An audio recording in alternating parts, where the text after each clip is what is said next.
Welcome back to another episode of Critically Incorrect, your weekly gaming podcast. I'm your host, Brandon, online here today with Charlie, if you wanted to say hi.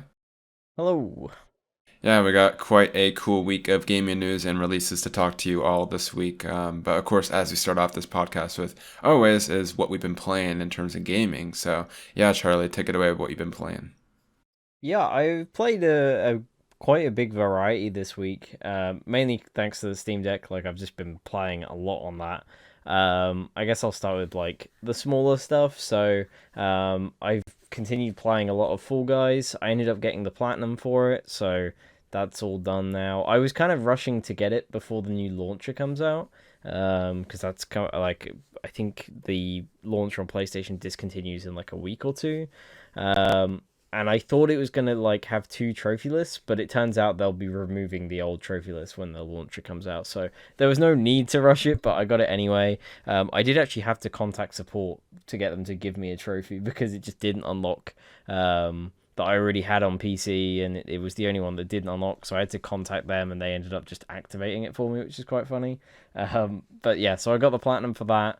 I picked up a game called Vampire Survivors, which is like a small indie game. It came out towards the end of last year. It's in early access.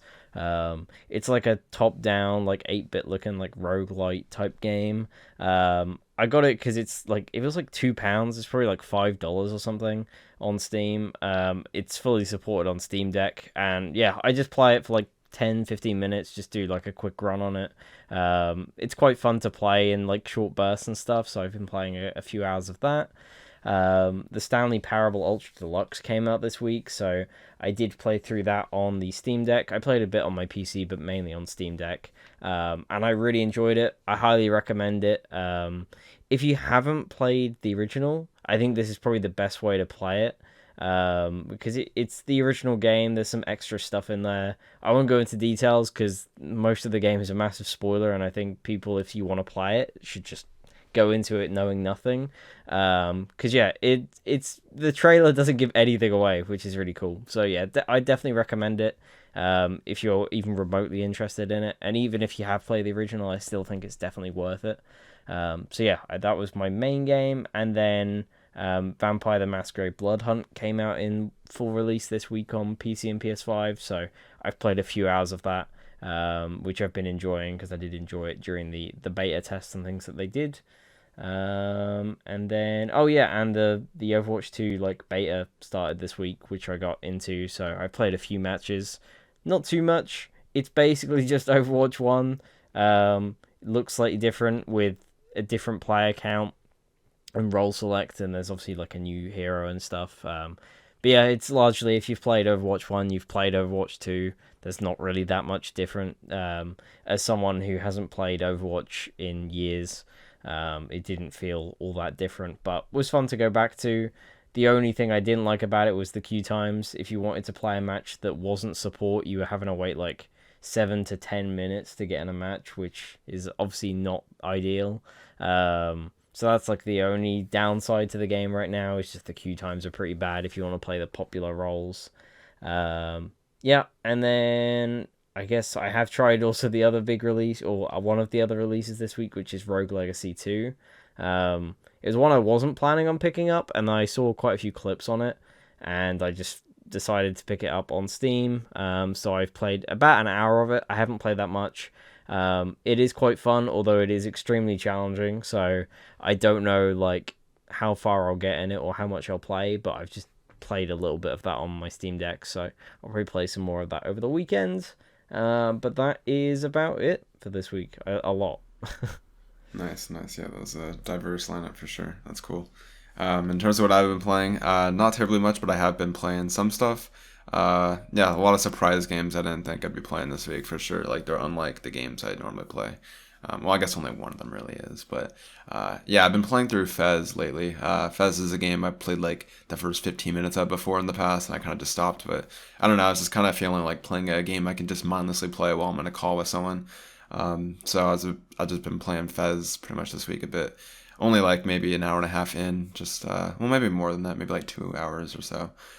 Really enjoying it. It's such a cool concept for a game, and Yeah, so it's very fun to play that in the background, while I'm talking to people, and just very low maintenance stuff. So that's been fun. Want to continue that for sure. Obviously, there's like controversy around the guy himself. Uh, but yeah, Phil Fish, interesting guy. Yeah. But besides that, the other game I started up this week I bought was Final Fantasy 14 Online. Yeah, that's the MMORPG game. Just a lot of people in my school play this game. Everyone talks about it, and like especially like in the class I'm currently in for like game dev, everyone like always talks about it. So I was like, I'll finally try it out. Purchased it on Steam for like $20, and yeah, I played for like the opening hour and a half or so, just kind of like taking it pretty slowly. It's a lot to take in. I feel like I'm like back in like Wizard 101 days, because that's like the only MMO I have for like comparison, really, because that's not really my kind of genre. But I'm enjoying it. It's cool. Yeah, I kind of miss this kind of like game where you can sink hours into. Um, Besides that, not terribly much. I do plan on going back to Elden Ring this weekend. I feel like I've said that for like the last 3 podcasts, but last week I had the game jam, so I didn't really have any time for anything else. But this week has opened it up for me, so I'll probably go back to that finally and try to get back into that. It was such a weird switch because I like absolutely adore Elden Ring, and like I still adore it. But then like I don't know, it's like I came back to college and I just haven't had an interest in going back to it, even though I'm like at a cool part in the game. But I'm sure I'll get sucked into it when I boot it up. But yeah, besides that, nothing else that I can think of. I definitely have quite a few games I do want to go back to though. But yeah, like my main interest going forward so far, like Final Fantasy 14, and definitely into that. Fez I want to finish up, and then probably go back to Elden Ring. Uh, yeah, we'll see where that takes me. But yeah, nice to actually play something for once in the last week or so. But yeah, as Charlie hinted at, quite a few stuff came out this week, so we'll go over that right now. The first one is Nintendo Switch Sports. So yeah, this was announced at the Direct just a few weeks/months ago, I guess, at this point. This is essentially what 1-2 Switch should have been. But yeah, it's like the spiritual successor, or I guess really the successor to Wii Sports, right? But for the Nintendo Switch. I honestly haven't looked into this too much, but I did see like a Nebelian tweet of like the reviews, and they seem like they're pretty decent for this kind of thing. Charlie's telling me it has like online multiplayer, so I'm honestly debating about picking this up tonight, and just having fun. Because I loved Wii Sports. I mean, everyone loves Wii Sports, right? I feel like no one doesn't like Wii Sports. I definitely just want to do my research before, because obviously nostalgia is like a hell of a drug. So I don't want to buy a game that's like really simple and I won't play. So we'll see about that, but it's definitely high on my list. Rogue Legacy 2 also came out this week, as Charlie hinted at. I probably personally won't pick this up just yet because I have a lot on my plate, but very, very cool to see that, officially out. It's been in early access for a bit. And then Stanley Parable Ultra Deluxe. I was talking to Charlie about this like right before the podcast, and I've gone close to purchasing this. It's just like $25, and yeah, I don't know. It's just there's a lot of games I'm currently playing, right? So I don't know if I'll play this immediately, but I definitely do want to play it. It's just one of those games that everyone talks about, and it'd also be just a quick game to play over the weekend, right, and knock out. But we'll see. But yeah, that's out this week. And then also, as Charlie played Vampire the Masquerade's Blood Hunt, I saw this. I've been actually waiting for this game to come out because I'm obviously like really into third-person multiplayer shooters, right? I'll probably give this a download. I never really played the beta, so I'll be going into it kind of fresh. I've heard mixed things about like the core mechanics of the game, so I'm not expecting anything great, but I'll probably check it out this weekend, play a match or two, and see if I get hooked to it. And then Overwatch 2 PC beta, I honestly haven't seen any footage of this. I've just heard people compare this to Overwatch 1, just saying it's like DLC. So yeah, quite a bit of stuff has dropped this week. So that's cool to see. And yeah, I guess we'll move on to the gaming news. And the first news story should be exciting for a lot of you. The Uncharted Legacy of Thieves has finally got a release date for June 20th for the PC platform. So that's like Epic Store and Steam and all that. So yeah, June 20th is not a bad time. It's like obviously right, when summer's starting / kind of like in the thick of it, right? I'm definitely gonna be picking up Uncharted on PC. Like I paid $10 for the upgrade, but I'll definitely pay full price to play Uncharted 4 and Lost Legacy on PC, just because obviously they're like one of my favorite franchises, right? And like being able to experience it on PC is something I definitely want to try. So yeah, I'm very excited for this. Yeah, honestly, like I don't know really what to expect, but I mean, I'm just expecting what Horizon was like, where it's like a better experience. Yeah, very, very excited for this. What are your thoughts on that, Charlie? And are you planning on picking it up on PC? I imagine you are. Yeah, I'm probably gonna be picking it up. I've been kind of like mixed because originally I really wanted to when I thought, oh, maybe they'll do multiplayer, and then obviously Legacy of Thieves came out and it didn't have multiplayer, so that kind of was like, because I did want to have the chance to play that on PC. Like it would have been cool to have the multiplayer there, but yeah, I'm probably still gonna pick it up mainly to play it on Steam Deck just so I can play it on the go, which would be cool. But with keyboard and mouse and stuff, it would be fun to go through both games again, so I'll probably pick it up, but it's still a ways off yet, so it depends what else is coming out around that time. Nice, nice. Yeah, definitely. Yeah, Steam Deck. That's gonna be crazy to play Uncharted on the go. Gone from Golden Abyss to like Uncharted Yeah. 4 on. That's crazy. I remember when I saw like God of War footage on the Steam Deck, I'm just like, that's crazy. Like that's a selling point right there. That and Elden Ring, being able to play that on the go, that's crazy. Yeah, that's a good mention. But yeah, definitely looking forward to more details trickling out. Very excited for that release for sure.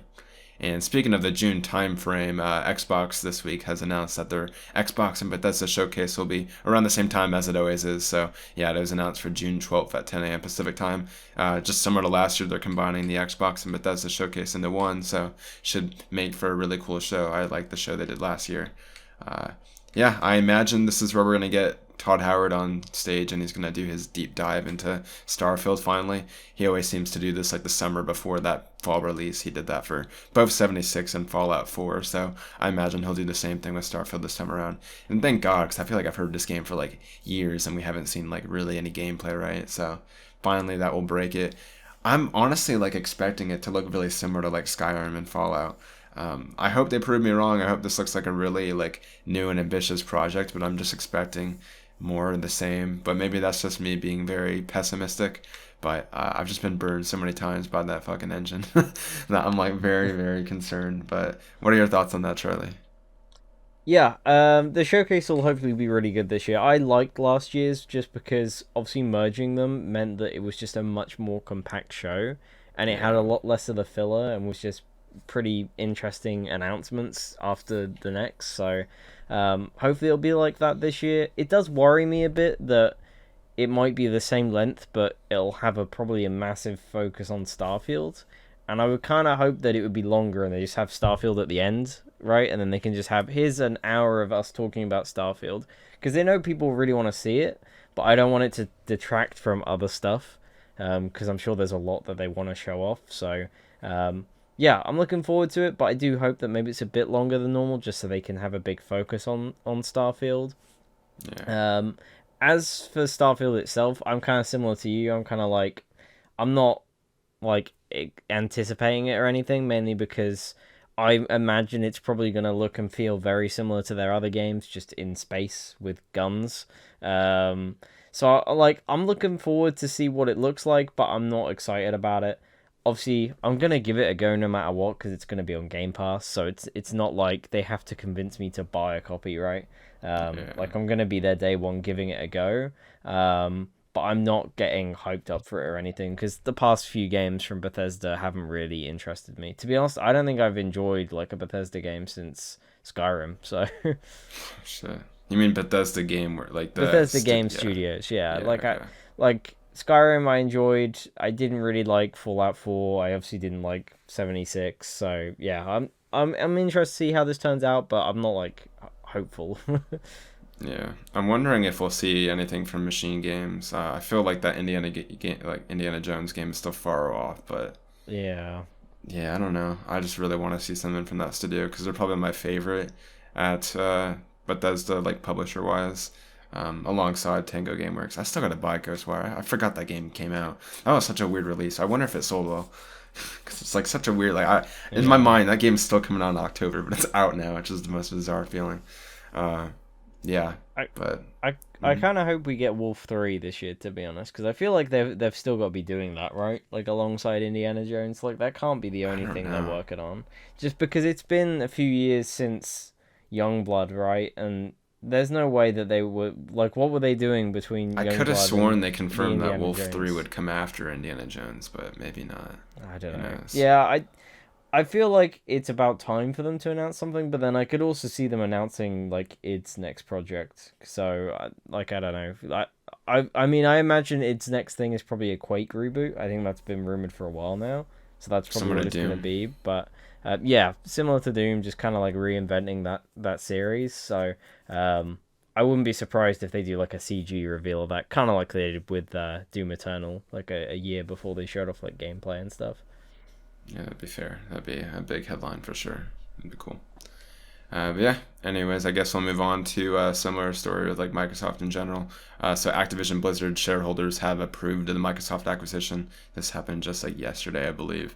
There was like some concern whether or not it would be like pass and if we'd hear anything, but like over 98% of them voted and that they were, happy with the acquisition. So looks like that's just continuing on ahead as, perceived. So that's cool to see.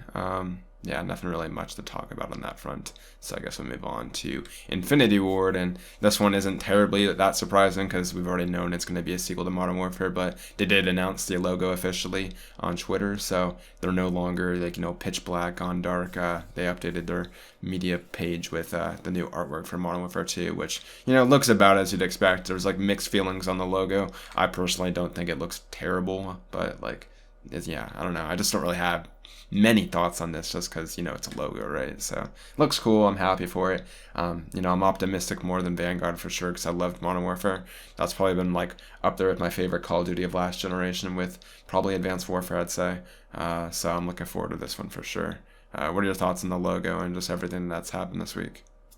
Yeah, I quite like the logo, to be honest. I think it looks pretty cool. It like the colors as well. Like it just fits the Modern Warfare aesthetic quite well. So yeah, I think the logo looks cool. As for the announcement, like it was kind of inevitable. I think it was probably meant to happen on the 30th. That was the rumor. But I think they pushed it slightly forward because I know they were showing off the game to like a load of NFL players, like they always do, and I still don't understand why they do it because it always leaks every time they do it. Like they leak it on social media because literally the day that they showed it to all these NFL players, they were posting online saying they've seen it, and obviously they were posting themselves just with a picture of like the Call of Duty logo, but then they'd put like hashtag Modern Warfare 2. So like they're literally just like leaking this stuff out, and it happens every time. I remember like Black Ops 4, they got given like hats with the logo, and they were just out Oh, and I remember about wearing these that. Black Ops 4 hats that had the logo So before it got bizarre. announced and stuff. Like I just don't understand why they announce it or show it to them before an official announcement. It's really weird to me, but yeah, it's not surprising at all. I imagine we get a full reveal like next month, I guess, before the E3 time frame. Which is interesting because obviously the past few years they did the whole August reveal. I'm so Um, glad that's done.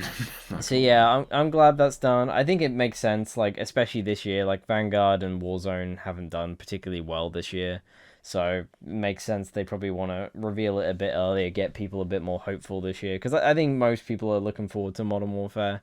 I'm personally very much looking forward to it. So yeah, I'm definitely looking forward to the full, I guess, reveal of the game. Yeah, I'm just glad that they're actually like showcasing stuff earlier than August. That was crazy. Like it makes sense because obviously Warzone was doing well, so they didn't want to step on the revenue that was generating, right? But like, yeah, it's just I'm so glad we're back to like the May time frame. Just no, I'm not even like a big fan of Call of Duty. It's just I like knowing what's coming out later the year. The August stuff is just very bizarre to me, even though it made sense, I guess, for that time. But yeah, glad that's over. Anyways, speaking of returns, Skull and Bones has had an interesting week. So yeah, quite a bit of development on this. So first and foremost, there was like some footage that leaked online of just some, I believe it was like playtesting that they were doing revolving around the game. I know Tom Henderson had like a piece that came out talking about how there was like no like gameplay mechanics outside of just like naval combat and exploration. So like you're really restrictive to the ship itself, which he was concerned about. And then like more footage was leaking online, kind of like confirming this and stuff like that. And then like earlier today, they kind of put up a social media page videos just showcasing like a ship sailing the ocean. It says Skull and Bones, a Ubisoft original. So teasing that stuff's to come soon for that project. We're like in the E3 time frame right now, where it's like usually like around like the month before. This was always the case where they'd be teasing stuff that would be inevitably shown soon. So I believe Ubisoft's probably due for an announcement here for like whatever they're doing, very soon. Whether that's going to be like a May showcase or a June showcase. We haven't really heard anything from them. Obviously, they're probably just saving all their cards for like a proper showcase, so they have stuff worth showing, right? So I imagine that's what it is. But yeah, cool to see it being talked about. I'm not really like optimistic about the game because like even on paper it just sounds really restrictive, just being stuck in the ship. Like it even like makes AC4 look more innovative because like you could get off the ship and actually fight. Like I don't know if I'd really want to play a game where I'm like I am the ship and that's all I can do. It just I seems really am bizarre. the ship. I am the ship and I can't do anything else besides just defend my ship and sail. I can't leave. I don't know. It's really bizarre. Yeah, this game has definitely had trouble development with like leads leaving and stuff like that. It's made sense. What are your thoughts on Skull and Bones, Charlie? Yeah, I've always been kind of like 50-50 on it because I like the idea of it. I love the ship combat in those Assassin's Creed games. So when they announced it, I thought it was pretty cool, but at the same time, I was like, it does sound like how repetitive is it going to be when it's just the ship stuff? There's none of the actual like outside of being on the ship things. So yeah, I don't know. The footage looked pretty good to me. Like I quite liked the look of it all. It seemed like it was more of a sim type game than I thought it would be. Like having to like measure morale and keep like your crew fed and stuff so that they don't like take over your ship and stuff, which I thought was quite cool. They do show that you can leave your ship in like some areas. So he was like stopping at like towns and then he was like walking around and buying supplies and changing what he looked like. And then they were showing that you could like stop at certain islands and like hold items and stuff for storage and things.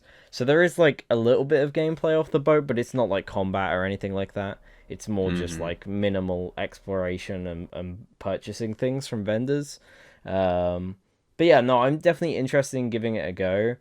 We're probably going to see stuff very soon. I think it was all from the insider sessions which they've been doing because they've been doing those for like X Defiant as well, and also they've been doing stuff for the Assassin's Creed VR game. So Oh yeah, I heard about that. it seems that a lot of this stuff is planning to release like within the next year. I think was what they said for this one. Um, but yeah, a lot leaked as you would think, just because obviously it's letting people from home play it and they don't pay people to play it, so like people don't care too much about the NDAs and stuff with these things.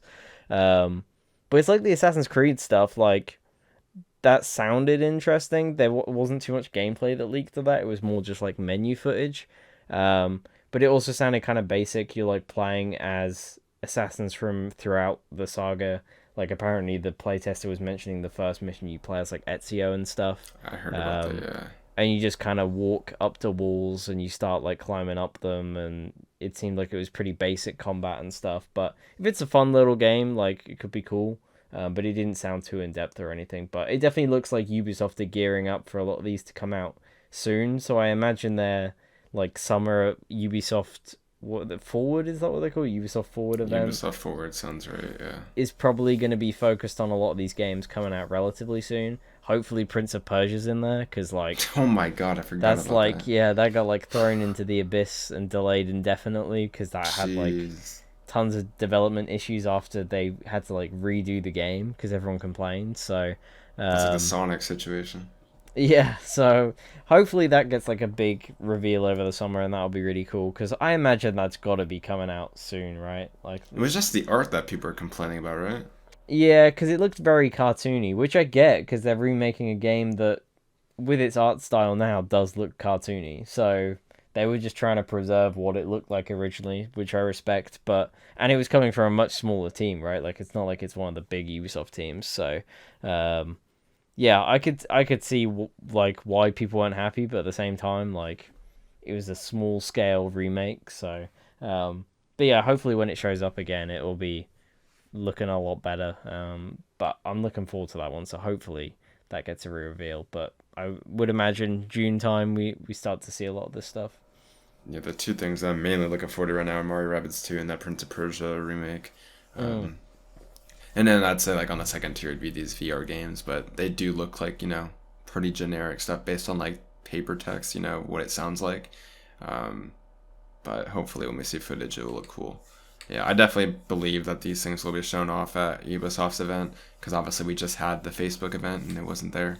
So it definitely is going to be in their Ubisoft Forward thing. I imagine we'll see this, and hopefully we'll also see the Splinter Cell VR game as well. Uh, and then probably, if you want to hear an early prediction, if we're going to go another E3 without seeing a Splinter Cell game, and it's going to be amazing because the internet's going to be in uproar like they are every year. Yeah, that's my early prediction. But we'll move on to a cool news story regarding the PlayStation 5 and the fact that they finally have added VRR, which is variable refresh rate. I don't know too much about this just because obviously it's like stuff that doesn't pertain to me and my displays, but I know that this is mainly for like HDMI 2.1 displays that can display like over past like 120 hertz or maybe at 120 hertz. I know this is technology that the Xbox Series X and I believe the S has implemented, but Sony just for some reason hasn't enabled it. I know it creates like I think I want to say it's a more consistent frame rate, right, Charlie? That helps with consistency more than anything, but you probably know more about this than I do.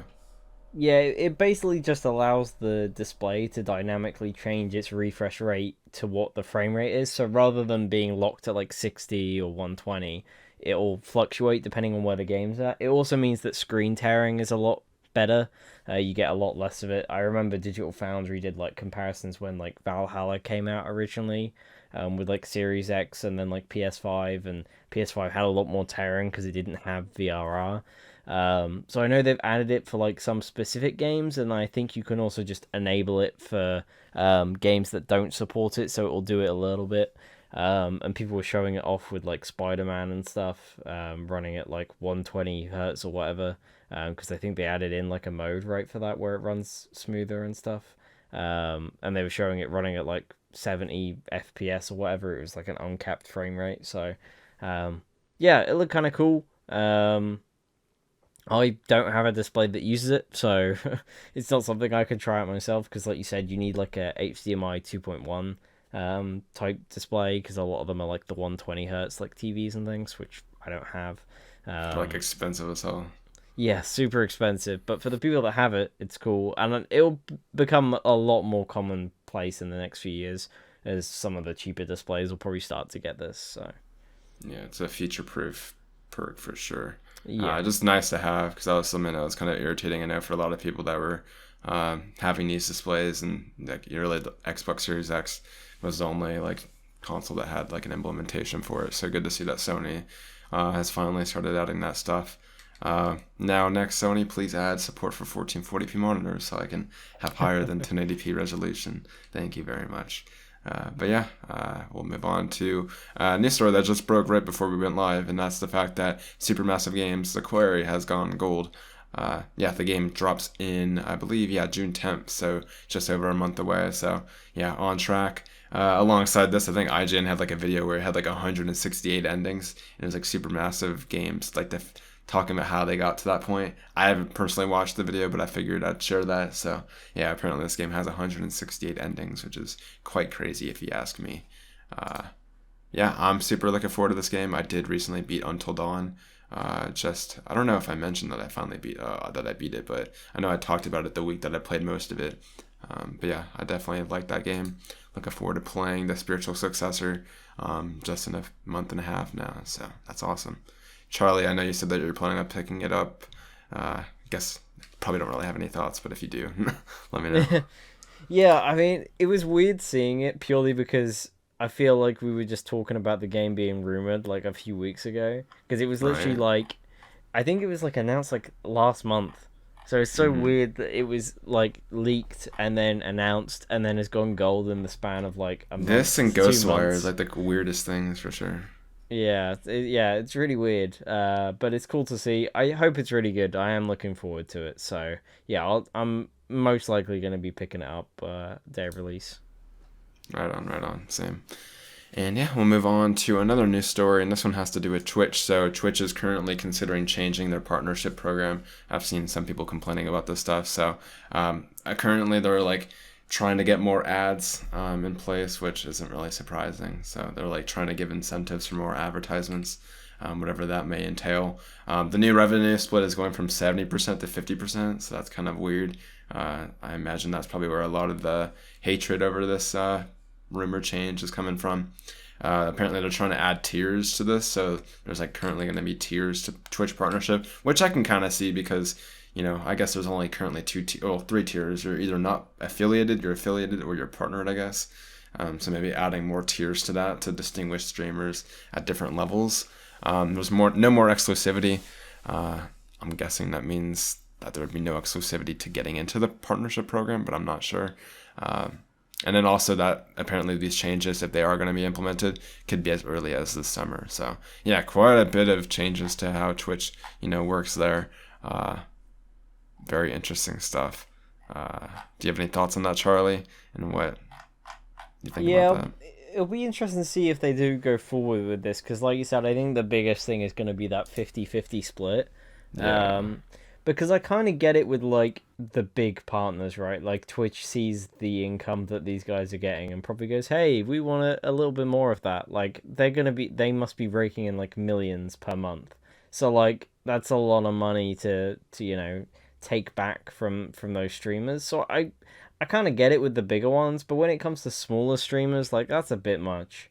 They might be relying on that for income, and I think it's a bit much in general because like all they're doing is really hosting the platform, and then like YouTube doesn't take 50%. I didn't even know what the ad revenue cost is for YouTube. I imagine this will push more people to YouTube, if anything, which I don't know why they're doing this. It seems like they have an issue keeping people, and yet they're making interesting decisions to push people away. But yeah, the 20% is a big deal. Especially when you're reliant on that money, right? Like for people that would be partners that need that income. So, yeah, it's definitely going to be a big deal if they do go ahead with it. Like you said, I think a lot of people are probably going to switch to YouTube. I mean, more and more people have been moving to YouTube. I personally don't watch too many streams on there, but I don't watch too many streams in general, to be honest, these days. So, yeah, I don't know. It could go either way, to be honest. It'll either be Twitch will hold fire on it and then they'll try it again in a year, or it'll go ahead and probably a load of people will jump ship. So, yeah, it'll be interesting to see what happens. Yeah, just crazy stuff. Yeah, just depressing stuff all around. Just as you said, like that's essentially like a 20% like revenue cut for like people that rely on that stuff for income. Yeah, I know people are obviously on like Patreon, and subs and donations are gonna matter more than anything ever, or I guess donations. Yeah, just really shitty stuff. Hopefully, they'll explain this better when this officially gets rolled out, and hopefully it's not as bad as it sounds. But yikes. Anyways, a cool news story is the fact that Final Fantasy 16 is apparently in the final stage of development. This is just another news story on top of stuff that we've heard about this game in the past and how it's apparently had a really smooth development cycle. Yeah, this just broke yesterday, I believe, and it was just the director of the game, I believe, talking about it, just saying that like past the COVID restrictions and like issues they had, like they're coming across like a good milestone, and that the story is a very fleshed out one. I know a lot of us in the Discord and Nebo were like talking about when this could possibly come out, and I think a lot of us agree that probably early next year maybe makes sense, just because obviously we have Forspoken coming out in October, so Square Enix probably doesn't want to step on their own shoes in the fall time. So probably the earliest we'll see this game would be in like Q1 of next year / spring. But very excited nonetheless. I hope Square Enix has a showcase soon in the summer, because I imagine we're probably due to see this in the next month or two if this game's development is so smooth, right? So, yeah. Any thoughts on this, Charlie? Looking forward to Final Fantasy 16? Yeah, I'm really looking forward to this one. The reveal looks really cool. I really have been enjoying like the gameplay of the Final Fantasy games, the past few entries. So, I'm definitely interested in seeing more of it. I know they originally said like they're planning to do like a big blowout, hopefully this spring. So they're running out of time there. So I imagine like we're probably gonna hear like something major from it relatively soon. Like if not next month, then probably at E3 time, right? But like a PlayStation event or something.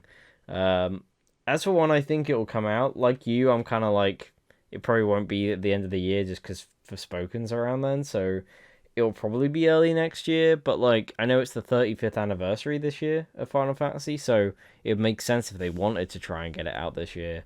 But it They'll just pull depends another if they. EA. But yeah, it depends if they want to try and get it out around a new IP. It seems a bit weird if they wanted to try and do that. But who knows? Maybe it's like super close to being ready and it'll come out in like August or September. That'd be crazy. But who knows? But I'm definitely leaning more towards spring next year. Yeah, that'd be crazy if it was surprising. Like that. That'd be crazy. Yeah, just like you, I definitely think spring.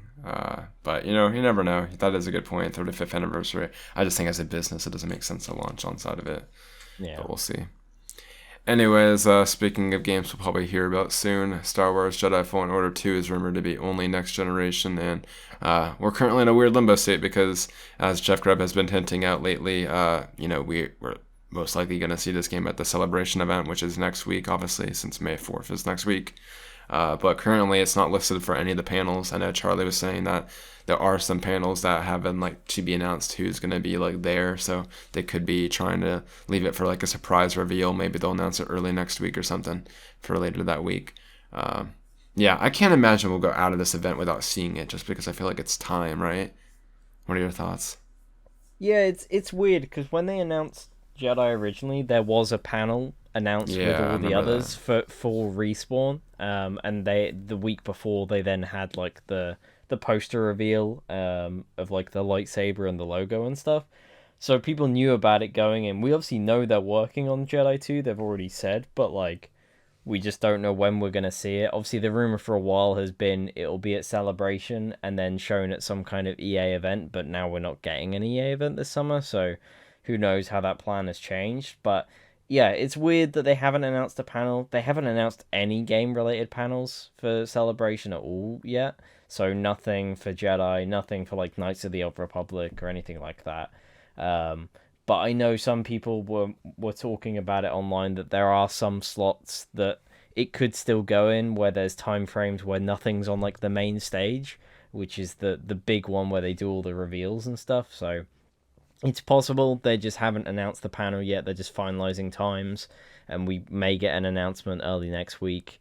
But who knows? Who knows when it will happen? I'd be surprised if we get past Star Wars Celebration, we don't have any announcement at all. Even if it's not there, right? Like I feel like we'll at least Like a get tweet or something, yeah. something online. Yeah, I'll be surprised. But if they don't announce it at the event, that will be a shocker to me. Like it's a big opportunity to reveal the sequel that a lot of people are looking forward to, right? So, it'd be weird if it wasn't there. As for it being like only on next gen, like I really hope it is because it's all the better for the game, right? Like I just want it to be the best it can be. Like I really enjoyed the first one, but it was heavily limited by last gen. Like it does not run all like look particularly great for a sort of end of generation PS4 like Xbox One title. It was really pushing that hardware.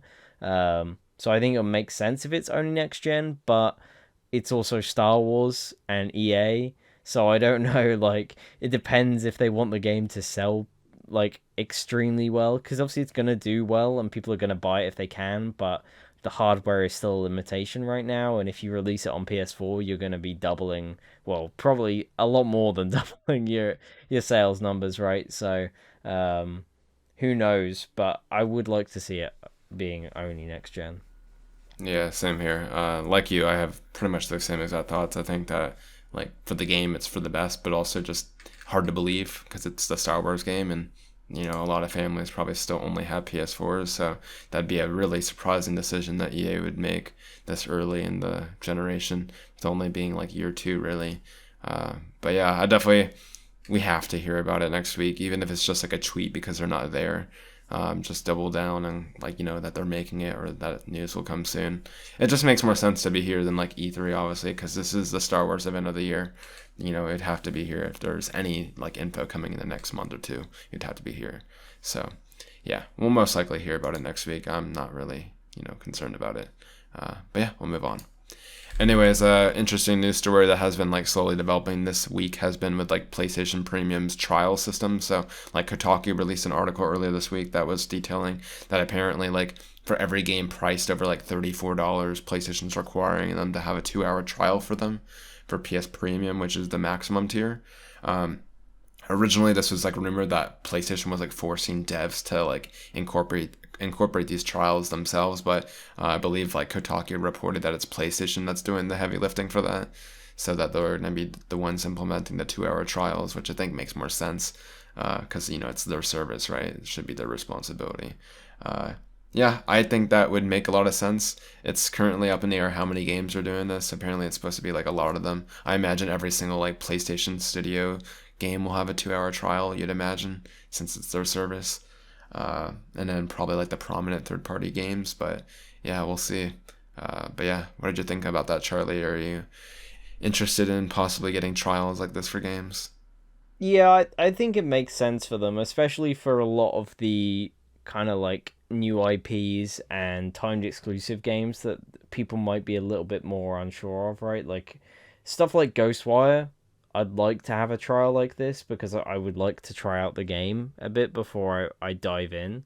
So being able to just play it for an hour or two and get to grips with it for a bit, and then potentially think about buying it, I think makes a lot of sense. Um, it's also cool that Sony would be the ones mainly doing the heavy lifting because obviously requiring a trial is going to put off a lot of devs if they have to make this kind of feature for their game. But if Sony have a way of, locking off to it, I imagine how it'll work is when you go on a game, you have the option to just download the whole game, and then after 2 hours, it stops you. Would be my guess. Because then if you buy the game, it just unlocks it. You've already got it installed. You can just keep playing, right? So I imagine it is mainly just on Sony's side, just implementing a way to lock people from playing the full game until they pay for it. Which I imagine if they do something like this, there is going to be some bug when it first comes out, and people are just going to be able to play the whole game. But yeah, I think it's a cool idea. I don't know if it's something I will try because I think it's meant to be part of their really expensive tier, right? So it might not be something I try out because it's just going to be expensive just to have a trial. But we'll see. Like a few weeks ago, I ended up buying like PS Plus or PS Now because it was on sale like for like I think $30 or something for like a year. So I ended up buying that because that will obviously convert to PS Premium. Right. So I'll be good for at least for like I don't know how much that's gonna like transfer over. I think it should be a year, but it might be weird based on no transfer progress. But yeah, interesting developments on that. I know there's been some other like smaller news stories that apparently like in the store there like some of the retro games are being like like listed up on the back end of the PS Plus or PSN store. So yeah, slowly getting closer to the June rollout here. So yeah, hopefully we'll get some more details on it soon. I know like the specific lineups have been oddly like details that have been missing, which I think is the most important detail for the Yeah. servers. So yeah, it's kind of weird how this thing has rolled out. They've almost just been like empty promises. So hopefully we'll get concrete details soon. But yeah, anyways, our last news story is PS Plus games. So yeah, PS Plus games for May have been announced, and that's a decent month. There's some games here that interest me. Well, really only one of them. So the PS5/PS4 game is going to be Trials at Midgard, which is an indie game that came out like last summer. I want to say I almost bought it when it came out, but I never ended up pulling the trigger on it. And then another game is going to be FIFA 22, which I want to say I think is also the PS5/PS4 version, right, Charlie? It is, Where it's yeah. like the transfer over. And then the last one is the Curse of the Gods or something like that. I could get the name wrong, but that's another PS4 game. So yeah, that's the lineup for PS Plus games for May. I think we're slowly getting better months here. Trials of Midgard's a good get just because that's like a recent indie game like the last year. And then FIFA 22 is, I wouldn't say like surprising, but it's also not like a bad pick either because it is the most recent FIFA. Even if it will only be relevant for like the next 5 months, that's still cool. Yeah, I don't think it's a terrible month. What are your thoughts on that, Charlie? Yeah, I think it's a pretty solid month to be honest. Like you said, Tribes of the Midgard is like a semi-recent indie game. I personally didn't enjoy it too much. I thought it was okay playing it on PC. but it's a cool little game. Curse of the Dead Gods is one that I remember came. I think that also came out last year. Kind of like a roguelite type game that I remember a lot of people saying was pretty good. So I might give that one a go, just to see what it's like. Because if I do enjoy it, it's probably one I'd rather just pick up on PC just for Steam Deck use. And you're gonna say that. So yeah, I probably wouldn't play it too much on console. And then FIFA 22 is a pretty big deal. Like that's still like a full price game, and you're getting the PS5 version, which is shocking to me. I thought it would just be the PS4 one, but yes, you are getting both. So that's pretty cool for people who like sports games. I won't play it, but it's a popular release. But at the same time, I think most people who want to play it probably bought it. So there's that, I guess. Like my brother. But yeah, that has been pretty much it for this week's episode of Critically Incorrect. Quite a cool lineup of news stories and releases this week, so that's nice to see. And I imagine like this will only get more accelerated as we get closer to like the quote unquote E3 timeframe, right? So yeah, prepare for I'm sure a lot of news stories here to come. So yeah, thanks for watching, of course, as always, and we'll see you next week for episode 66 or episode 67. Take care. See you later.